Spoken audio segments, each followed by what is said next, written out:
दोस्तों मोहम्मद यूनुस ने मानो जैसे कसम खा ली है, बांग्लादेशी अर्थव्यवस्था को जब तक तोड़ेंगे नहीं तब तक छोड़ेंगे नहीं। दरअसल काफी टाइम से भारत के ओर से ऐसी मांग होती थी, आम जनमानस में होती थी कि बांग्लादेश को कॉटन देना बंद कर दो, यान देना बंद कर दो, अपने आप उसकी जो गारमेंट मैन्युफैक्चरर्स और गारमेंट एक्सपोर्टर्स हैं वो इंडस्ट्री ठप हो जाएगी। इससे पहले भारत ये कदम उठाता, बांग्लादेश ने स्वयं वो कदम उठा लिया, अपना भारत से जाने वाला यान इंपोर्ट उसने लैंड रूट से बैन कर दिया है। अब इसको और क्या ही कहेंगे, कितने तेजस्वी लोग हैं। दरअसल दोस्तों आप देख सकते हैं ये बहुत ज्यादा न्यूज में कवर किया जा रहा है, बांग्लादेश ने हॉल्ट कर दिया है यान इंपोर्ट्स को भारत के लैंड पोर्ट्स के माध्यम से। और इसके बाद वहां की जो गारमेंट मैन्युफैक्चरर्स हैं, गारमेंट एक्सपोर्टर्स हैं, वो कह रहे हैं दिस इज कैटास्ट्रोफिक। उनका जो कहना है दोस्तों कि ये मानो जैसे हमारी इंडस्ट्री को अब हमेशा के लिए ठप कर देने वाली बात है, हम कॉम्पीट नहीं कर पाएंगे ग्लोबल प्लेयर्स के साथ। और दोस्तों ये काफी ज्यादा चैलेंजिंग है। अगर आप देखें ना तो हमने ऑलरेडी कवर किया था कि किस प्रकार से जो बांग्लादेश के garment manufacturer and exporters association है, आपको इनका इंटरव्यू दिखाया था फारूक हसन जी का, जो कह रहे थे कि प्लीज अपना डिसीजन विड्रॉ कर लें जो आपने ट्रांसशिपमेंट बैन लगाया है, और जिसके साथ बांग्लादेशी एक्सपोर्ट्स को जो हम फास्ट रूट देते थे, जिसके द्वारा वो हमारे एयरपोर्ट से अपने सामान को एक्सपोर्ट कर पाते थे, वो हमने बंद कर दिया, तो वो उसी से परेशान थे। यहां पे दोस्तों वो तो फिनिश्ड गुड्स को मार्केट तक पहुंचाने की बात थी। अब जो यूनुस ने कदम उठाया है उसके बाद इन गारमेंट मैन्युफैक्चरर्स के लिए जो इनपुट मटेरियल है जिससे गारमेंट बन रहा है वो भी बहुत ज्यादा डिलेज के थ्रू गुजरने वाला है, उसकी कीमत बढ़ने वाली है। नतीजन गारमेंट मैन्युफैक्चरर्स पूर्ण रूप से परेशान हो उठे हैं और वो कह रहे हैं यूनुस क्या फैसला ले रहे हैं, ये क्या हो रहा है। जोश में होश खो देने वाली बात यहां पे कही जा रही है, और मैं ये बहुत पोलाइटली रख रहा हूं, सच कह रहा हूं। हो सकता है आप में से कई लोग नहीं समझ रहे होंगे यान क्या होता है। तो यान कुछ दोस्तों ऐसा है जो आप यहां पे देख रहे हैं। दरअसल दोस्तों कॉटन आपने देखा होगा खेत में उगता है, फिर उसको अगर आप देखें तो बेसिक प्रोसेसिंग की जाती है, रॉ फाइबर मिलता है, फिर उससे अगर आप देखें तो टेक्सटाइल मिल्स में हम यान बनाते हैं, फिर इस यान से रॉ फैब्रिक बनता है, फिर उसकी प्रोसेसिंग होती है, अलग अलग कलरिंग होती है, डाइंग होती है, जिसके बाद अगर आप देखें तो प्रोसेस्ड फैब्रिक बनता है, फिर उसको पैटर्न और उसकी कटिंग वगैरह होती है, और फिर सुइंग होती है यानी सिला जाता है, जिसके बाद आप फाइनली ये फिनिश्ड प्रोडक्ट देखते हैं जो कि हम कपड़ों के रूप में पहनते हैं। अब दोस्तों बांग्लादेश इसी को एक्सपोर्ट करता है। दरअसल वहां पे लाखों से लेके कई हजारों के तादाद में छोटे छोटे स्मॉल मीडियम एंटरप्राइजेस हैं, जहां पे अगर आप देखें तो सुइंग मशीन लेके कई महिलाएं हैं जो उसमें काम करती हैं, जो कि स्टिचिंग करती हैं, अलग अलग पैटर्न में कपड़ों को सिल के जो एंड प्रोडक्ट चाहिए, जो ये फिनिश प्रोडक्ट है, ये बनाती हैं, और फिर इसी को एक्सपोर्ट किया जाता है। पर दोस्तों इसको सस्ता बनाए रखने के लिए बहुत आवश्यक है कि इसमें जितने भी सप्लाई चेन में चीजें जा रही हैं सब कुछ सस्ती हो। और यहां पे यान का रोल बहुत मजबूत हो जाता है कि यान अगर सस्ता है तो पूरा का पूरा एंड प्रोडक्ट सस्ता हो जाता है, और भारत से सस्ता यान दुनिया में कहीं नहीं मिलता। नतीजन बांग्लादेश को भारत के यान के ऊपर निर्भर करना पड़ता था, लेकिन अब उस बांग्लादेश ने उसी को बैन कर दिया है। और इसको मूर्खतापूर्ण नहीं कहेंगे तो अब और क्या कहेंगे आखिरकार। अब दोस्तों ये कारण इसलिए है क्योंकि ये जो गारमेंट एक्सपोर्टर्स है ना, ये बांग्लादेश के 80 से 85% ऑफ फॉरेन एक्सचेंज अर्नर हैं। बांग्लादेश वो अर्थव्यवस्था है जहां पे already major balance of payment crisis के थ्रू वो गुजर चुका है, और आने वाले दिनों में यदि आईएमएफ ने हाथ पीछे खींच लिया तो फिर गुजरेगा। आईएमएफ की ओर वो देख भी रहा है कि वापस से बैलेंस ऑफ पेमेंट क्राइसिस से हमें उबारिए। तो उसमें फॉरेन एक्सचेंज को इस प्रकार से यदि आप धुतकारेंगे तो समझ लीजिए क्या होगा। तो दोस्तों इनकी जो मार्जिन है गारमेंट एक्सपोर्टर्स की वो और भी अधिक कम हो रही हैं, वो और भी कम कॉम्पिटिटिव होते जा रहे हैं। नतीजन वो बेहद परेशान है। क्या उनका रिएक्शन है आपको बताऊंगा, पर उससे पहले आगे बढ़े आप लोगों से निवेदन है वीडियो को लाइक कर दें, सब्सक्राइब कर दें, बेल आइकन अवश्य दबा दें ताकि हमारे नोटिफिकेशंस आपको मिलते रहें। इसके सिवा daily T20 current affairs Blitz हम रन कर रहे हैं। आप किसी भी एग्जाम के लिए प्रिपेयर कर रहे हैं तो आप जरूर इस टेस्ट को अटेंड करें। डेली हम रन कर रहे हैं, उसी दिन के करंट अफेयर्स पर कर रहे हैं, तो आप जुड़ सकते हैं। मंडे टू सैटरडे दिन में 12 बजे ये होता है। सेम डे करंट अफेयर्स अखबार का जो सवाल है आपको उसके बेसिस पर हम सवाल बना के पूछते हैं। तो क्या हो रहा है, यूनुस ने क्या किया है दोस्तों। दरअसल 13 अप्रैल को एक फैसला लिया गया था जो कि 15 अप्रैल को पब्लिक किया गया। दरअसल हुआ यूं, बांग्लादेश की जो नेशनल बोर्ड ऑफ रेवेन्यू है उन्होंने एक नोटिफिकेशन इशू किया जिसके द्वारा उन्होंने कहा कि वो सारा यान जो इंडिया से बांग्लादेश पहुंचता है कुछ इन लैंड पोर्ट्स के माध्यम से, भोमरा हो गया, बेनापोल हो गया, वैसे ही आप देखें तो यहाँ पे सोना मस्जिद हो गया, हिली हो गया, वैसे ही बांग्ला बंधा हो गया और यहाँ पे बुढ़ीमारी हो गया। तो ये सारे के सारे लैंड पोर्ट से यानी जमीन के माध्यम से ट्रक में लद के जो भी यान पहुंच रहा है भारत से, उसको बांग्लादेश लेने से मना कर रहा है। कह रहा है उस पे हम बैन लगा रहे हैं। और इसके साथ वो कह रहा है यान इंपोर्ट को अगर बांग्लादेश आना है तो आपको सी रूट के माध्यम से आना होगा। फिर आप चिटगांव पोर्ट से आइए या फिर आप अन्य किसी पोर्ट से आ जाइए जैसे कि मोंगला, तो आपके लिए सी रूट्स हैं, लैंड रूट्स हम बंद कर रहे हैं।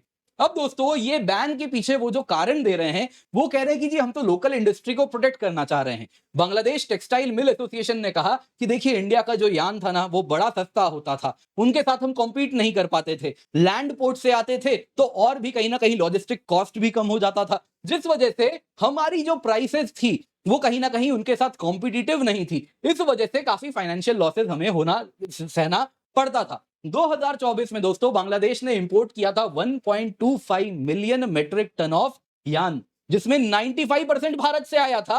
और अगर आप देखें तो अधिकतम लैंड पोर्ट से ही जा रहा था। कारण था चट्टग्राम पोर्ट ऑलरेडी क्लॉग्ड रहता है उनके पास, अगर आप देखें तो वो ऑलरेडी ओवर स्ट्रेच्ड हैं। यहां पे दोस्तों अगर आप देखें तो बांग्लादेश के जो थिंकर्स हैं वो कह रहे हैं इसके द्वारा अब हम क्या करेंगे कि जो यान भारत से लेने के बजाय हम महंगा यान खरीदेंगे, लेकिन भारत से नहीं लेंगे, हम पाकिस्तान से ले लेंगे, चाइना से ले लेंगे, तुर्की से ले लेंगे, उज्बेकिस्तान से ले लेंगे। वो पाकिस्तान जो यान बनाने के लिए कॉटन वो पाने के लिए भारत की ओर देखता है, जो दुनिया में बाकी जगहों से कॉटन इंपोर्ट करवाने लग गया है क्योंकि वो कॉटन में सेल्फ सफिशिएंट नहीं है, वो कह रहा है इनको यान देगा सस्ते में। सस्ते में तो होने से रहा, वो तैयार है महंगे यान लेने के लिए भी, लेकिन है ना वो अब देखिए यहां पे दोस्तों पाकिस्तान वाली मानसिकता आ गई है, आधी रोटी खाएंगे, घास खा लेंगे, लेकिन बम बनाएंगे, तो कुछ वैसा ही हो गया है। फिलहाल इनकी बम बनाने वाली बात तो ये कर नहीं रहे, लेकिन हाँ घास खाएंगे लेकिन महंगी कॉटन का इस्तेमाल करेंगे, महंगे यान का इस्तेमाल करेंगे, लेकिन भारत का नहीं लेंगे। अब यहां पे जरा सुनिए, इसके सिवा वो कह रहे हैं कि देखिए जो लैंड पोर्ट में जो इंपोर्टर्स थे ये टैक्स इवेजन किया करते थे, जिस वजह से इनको हमने बंद करवा दिया। टैक्स इवेजन तो आपके समुद्र के पोर्ट वाले भी खूब करते हैं, आप भी जानते हैं, मैं भी जानता हूं, तो उसको भी बंद करवा दीजिए। लेकिन दोस्तों यहां पे आपको मैं बता रहा हूं, इस बैन के बाद रिएक्शन सब कुछ बता रहा है, कौन फायदे में है कौन नुकसान में है। दरअसल दोस्तों यहां पे ये जो टेक्सटाइल मिल्स वाले हैं ना, जो बड़े बड़े सेठ लोग होते हैं, आप जानते ही होंगे टेक्सटाइल मिल्स चलाना सबके बस की बात नहीं होती है। Most of the textile mills, ये बड़े बड़े टेक्सटाइल मिल्स हैं जो बांग्लादेश में ऑपरेट कर रहे हैं, वो यूनुस को धन्यवाद कह रहे हैं। बड़े बड़े मतलब बांग्लादेश के कंटेक्स्ट में बड़े बड़े, जिनसे हम तुलना कर रहे हैं स्मॉल मीडियम इंटरप्राइजेस से, ये ऑलरेडी धनवान लोग हैं जो इस प्रकार से अगर आप देखें तो टेक्सटाइल मिल्स रन कर रहे हैं। वो कह रहे हैं जी धन्यवाद, आपके वजह से आपके वजह से हमारा जो महंगा यान था वो अब बांग्लादेशी गारमेंट प्रोड्यूसर्स को खरीदना पड़ेगा, उनके पास ऑप्शन नहीं है, आपने हमें मार्केट दे दिया। वहीं जो गरीब हो गए, मध्यम वर्गीय हो गए, जो गारमेंट एक्सपोर्टर्स हैं, जो कि इस प्रकार से आप अगर देखें तो कई छोटे छोटे, जिसमें अगर आप देखें तो मिलियंस के तादाद में लोग काम करते हैं, जहां पे अगर आप देखें तो ये सिलाई मशीन है जिसके द्वारा ये कपड़े बना रहे हैं और एक्सपोर्ट कर रहे हैं, ये बेहद परेशान है। यहां पे आप अगर देखें बीके मियां, मैं क्या कह रहा हूं सुनिए, Bangladesh garment manufacturers and exporters association, Bangladesh Netware manufacturers and exporters association,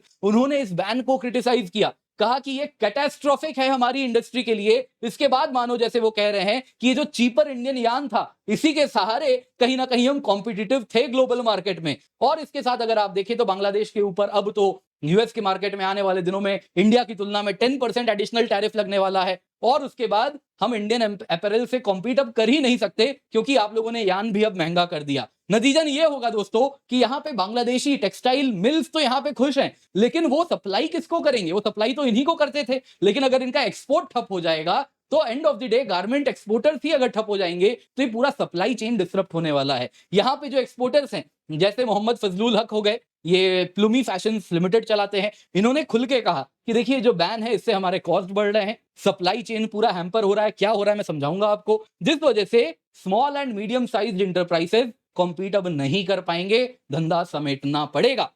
अब दोस्तों जरा यहां पे देखिए दरअसल हो क्या रहा है। यहां पे अगर आप बैन को एनालाइज करें तो इसके कॉन्सिक्वेंसेस बड़े गंभीर हैं। जो गारमेंट इंडस्ट्री है ये प्रोडक्शन कॉस्ट ही इनका बढ़ जाएगा जैसे ही वो महंगे यान की ओर देखने लगेंगे। आज अगर आप देखें तो आपको जैसा मैंने बताया 80 से 85% एक्सपोर्ट इन गारमेंट सेक्टर से ही आता है। अब अगर आप देखें तो ये सी रूट्स पर निर्भर करने लगेंगे, नतीजा ये होगा कि इनके कॉस्ट बढ़ने लग जाएंगे और ऑल्टरनेटिव सप्लायर्स कह रहे हैं पाकिस्तान की ओर देखेंगे। वो दोस्तों कहीं से भी कॉस्ट कॉम्पिटिटिव नहीं है इंडिया के यान की तुलना में। तो इस वजह से अगर आप देखें तो ये जो small and medium size garment manufacturers हैं वो कह रहे हैं कि हम तो अफोर्डेबल इंडियन यान पे ही निर्भर करते थे, इस वजह से हमारा बिजनेस ठप हो जाएगा। तो ये यान मंगवा के करेंगे क्या? एंड ऑफ द डे गोल तो यही था ना कि यान पहुंचेगा बांग्लादेश और उस यान से अपैरल बनेगा जिसपे ठप्पा लगेगा टॉमी हिलफिगर और बाकी बाकी अलग अलग ब्रांड्स का, जो कि वेस्ट में एक्सपोर्ट किया जाएगा, वेस्ट एशिया में एक्सपोर्ट होगा, नहीं तो कुछ साउथ ईस्ट एशिया के मार्केट में एक्सपोर्ट होगा। तो इस पर्पस के लिए बना रहे थे। तो उसके लिए तो आपको एक्सपोर्ट में तो कॉस्ट कॉम्पिटिटिव होना पड़ेगा। लेकिन अगर आप महंगा यान लाएंगे, दुनिया में कहीं से भी लाएंगे और फिर उसको बनाएंगे, तो फिर तो आपको अगर लुंगी बनाना है उससे केवल और खुद ही पहनना है तो आप महंगा यान जरूर खरीद लीजिए। लेकिन अगर आपको एक्सपोर्ट करना है तो इससे तो बात नहीं बनने वाली। ये बात वहां के एक्सपोर्टर समझ रहे हैं। यहां पे वो कह रहे हैं कि देखिए इंडिया वियतनाम के साथ हमें आने वाले दिनों में कॉम्पीट करना है, ये महंगे यान से तो हम कतई भी नहीं कर पाएंगे। दूसरा यहाँ पे सबसे बड़ी प्रॉब्लम क्या होने वाली है, वो कह रहे हैं कि आप कह रहे चट्टोग्राम पोर्ट से हम सामान मंगवा लें, यान मंगवा लें। चट्टोग्राम पोर्ट से चीजों को आने में इतना टाइम लगता है, पोर्ट में बैकलॉग्स रहते हैं, वो ओवर स्ट्रेच्ड है उसकी लॉजिस्टिक्स, नतीजन वहां पे कंसाइनमेंट पड़ा ही रह जाता है। तो हम कैसे काम करेंगे यहां पे? तो बांग्लादेश के लिए तो दोस्तों मानो जैसे उसके टेक्सटाइल एंड अपैरल एक्सपोर्टर्स के लिए तो मानो जैसे this is a death nail. आगे जरा सुनिए भारत के ऊपर क्या प्रभाव पड़ेगा। देखिए सबसे पहले डेफिनेटली हम काफी बड़ी संख्या में वेस्ट बंगाल के लैंड पोर्ट से बांग्लादेश के मार्केट में यान भेजा करते थे। लेकिन ऐसा नहीं है बांग्लादेश हमसे फ्री में लेता था। And of the day India दुनिया में सबसे सस्ते दर पे यान बना रहा है, जिस वजह से अगर आप देखें तो हमारे पास हमारा जो ओवरऑल इंपैक्ट हमारे ऊपर कुछ भी नहीं पड़ने वाला है। कारण है कि हमारे पास बाकी बहुत सारे एक्सपोर्ट मार्केट्स हैं जहां पे हमारा यान ऑलरेडी जा रहा है, तो हम वहां भेजने लगेंगे। इंडियन यान दुनिया में मोस्ट कॉम्पिटिटिव है, तो जहां भी चाहिए वहां पे हम उसे भेजेंगे। इसके सिवा मत भूलिए कि इंडिया तेजी से अपने खुद के टेक्सटाइल सेक्टर को बड़ा करना चाह रहा है। कहीं ना कहीं अगर आप देखें तो अपैरल पार्क्स बना रहे हैं, $350 बिलियन की इसे इंडस्ट्री हमें बनानी है। ऑलरेडी पीएम मित्र पार्क है जो कि हम अलग अलग राज्यों में ऑलरेडी स्टैब्लिश भी कर चुके हैं, जिसके लिए अगर आप देखें तो काम भी शुरू हो चुका है। तो यहां पे ऑलरेडी डिमांड बढ़ रही है। भारत का अगर आप गारमेंट एक्सपोर्ट देखें तो वो बढ़ना शुरू हो रहा है। तो इसीलिए यहां पे हमारे पास ऑल्टरनेटिव है। बांग्लादेश को वैसे भी हमें ही रिप्लेस करना है, चाइना को भी यूएस मार्केट में हमें ही रिप्लेस करना है, तो डोमेस्टिक डिमांड भी बहुत बढ़ने वाली है। तो भारत के ऊपर इसका कोई प्रभाव नहीं पड़ने वाला, ये जो यूनुस सोच रहे हैं। इस वजह से इस कदम को कई बांग्लादेशी ही कह रहे हैं कि दिस इज फूलिश। अब दोस्तों क्या है कि मैं तो फिर भी थोड़ा पोलाइट शब्द का प्रयोग कर रहा हूं। यहां पे तो बाकी शब्द अगर आप देखें तो इस प्रकार के हैं कि मैं क्या ही कहूं। खैर सुनिए, यहां पे जरा सुनिए क्यों ये कदम मूर्खतापूर्ण है। सबसे पहले आप देखिए आरएमजी एक्सपोर्ट ओरिएंटेड है, readymade garment export oriented market के लिए है। अगर आप एक्सपोर्ट कर रहे हैं तो आपको कॉस्ट कॉम्पिटिटिव होना पड़ेगा। महंगा सामान लाएंगे, महंगा प्रोडक्ट बनेगा, कहीं नहीं बिकेगा।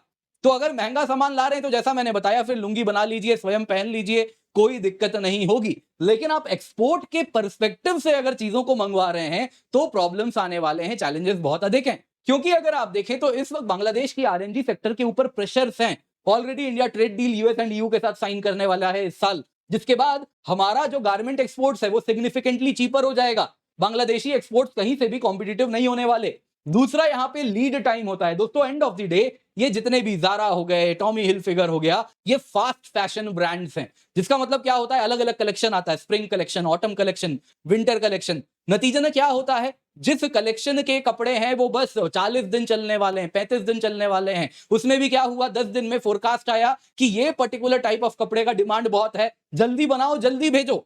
अब दोस्तों वो जल्दी बनाएंगे जल्दी भेजेंगे, उसके लिए सबसे पहले तो इंडियन एयरपोर्ट्स पर निर्भर करते थे, वो हमने बंद कर दिया। यानी फैक्ट्री में जल्दी बना भी देंगे तो पहुंचते पहुंचते बहुत समय लगेगा। दूसरा, इन्होंने खुद अपने पैर पे कुल्हाड़ी मार ली। क्या किया, ये जो यान उनके पास जाता था वो तुरंत लैंड पोर्ट से करीब 45 से 48 घंटे में उनके घर पे यान पहुंच जाता था, फैक्ट्री में यान पहुंच जाता था। अब क्या हो रहा है कि वो चट्टोग्राम पोर्ट से जाएगा, उसमें टाइम लगेगा, क्लियरेंस होगा, यानी 7 से 8 दिन वहीं पर फंसा रहने वाला है। तो 7 से 8 दिन बाद जब यान आएगा तो उसके बाद वो बनेगा, फिर लंबे रास्ते से एक्सपोर्ट होगा। इन शॉर्ट वो सीजन खत्म होने के बाद कपड़े पहुंचेंगे, यानी कि टॉमी हिलफिगर ज़ारा कहेंगे कि आपसे ना हो पाएगा, आप रहने दीजिए। तो इस समय में दोस्तों आरएमजी सेक्टर को यूनुस से उम्मीद थी कि वो हैंड होल्डिंग करेंगे, और बांग्लादेश भी उसी पर निर्भर करता है फॉरेन एक्सचेंज के लिए। तो अगर रेडीमेड गारमेंट सेक्टर को हैंड होल्डिंग देने के बजाय यूनुस ने क्या किया, उन्होंने उनको डिच कर दिया।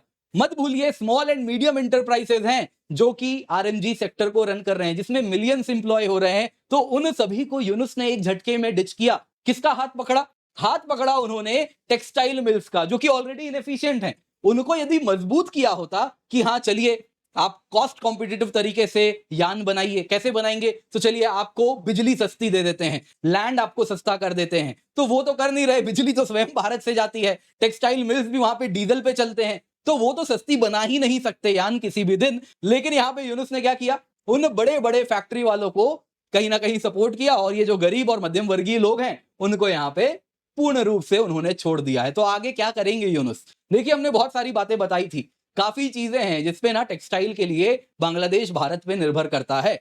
आप अपने पैर में जब कुल्हाड़ी मारने पे आतुर हो ही गए हैं तो ये भी कर लीजिए। कॉटन आप देख लीजिए ना, 22% कॉटन, जिससे आपके ये जो यान बना रहे हैं, भले महंगा बना रहे हैं, वो 22% से 35% तक कॉटन भारत से जाता है। यान को फिर आप प्रोसेस कर रहे हैं, केमिकल्स आपको चाहिए, तो 25% वो केमिकल्स जो dyeing, finishing, processing of fabrics के लिए चाहिए वो भारत देता है। मैन मेड फाइबर चाहिए, end of the day cotton वाले ही कपड़े नहीं, जो एथलेटिक कपड़े, जो एथलेटिक लीजर जो इसको हम कहते हैं, वो भी बहुत ज्यादा चल रहा है। तो उसके लिए polyester and viscose triple fibre चाहिए, जो कि हमारे आप अगर देखें तो पेट्रोकेमिकल इंडस्ट्रीज प्रोवाइड करते हैं, तो आप वो भी बैन कर सकते हैं। आप पूर्ण रूप से टेक्सटाइल सेक्टर से सफाया आपका हो जाएगा। स्पेयर पार्ट्स एंड मशीनरीज आपकी जो इंडस्ट्रीज को चाहिए वो भी हम दे रहे हैं। तो अगर आप इस पे उतारू हो गए हैं कि जब तक तोड़ेंगे नहीं तब तक छोड़ेंगे नहीं, तो बांग्लादेश का सफाया करने के लिए आप ये सारे कदम उठा सकते हैं। आपका पूरा सफाया तय है। 80 से 85% आपकी फॉरेन एक्सचेंज भी ठप हो जाएगी, उसके बाद आप पूर्ण रूप से पाकिस्तान बन जाएंगे।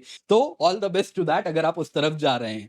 उम्मीद करता हूं दोस्तों आपको वीडियो पसंद आई होगी, लाइक जरूर कीजिएगा। बाकी याद रखिए, आपके लिए हम ₹1 में अनअकैडमी का जीएस प्रीलिम्स टेस्ट सीरीज लाए हैं, जिसमें जीएस भी है, सीसैट भी है, 44 मॉक टेस्ट आपको मिल रहे हैं। इंग्लिश और हिंदी दोनों में ही उपलब्ध है, केवल ₹1 में है। तो जल्दी से जाएं, इसका फायदा उठाएं। प्रीलिम्स 2025 की ये टेस्ट सीरीज है। इसके सिवा flat 60% off plus up to 12 month free subscription है on using the code KC10। आपके लिए इंग्लिश, हिंदी, इंग्लिश अलग अलग माध्यम में हम कोर्सेज कंप्लीट करा रहे हैं। कंप्लीट जीएस, कंप्लीट सीसैट, आपको प्रीलिम्स टेस्ट सीरीज भी मिलता है, mains test series with evaluation भी मिलता है। आप किसी भी बैच में एनरोल कर सकते हैं। एक बार अगर आप अनअकैडमी सब्सक्रिप्शन ले लेते हैं तो आप निश्चिंत होकर जुड़ सकते हैं। Use the code KC10।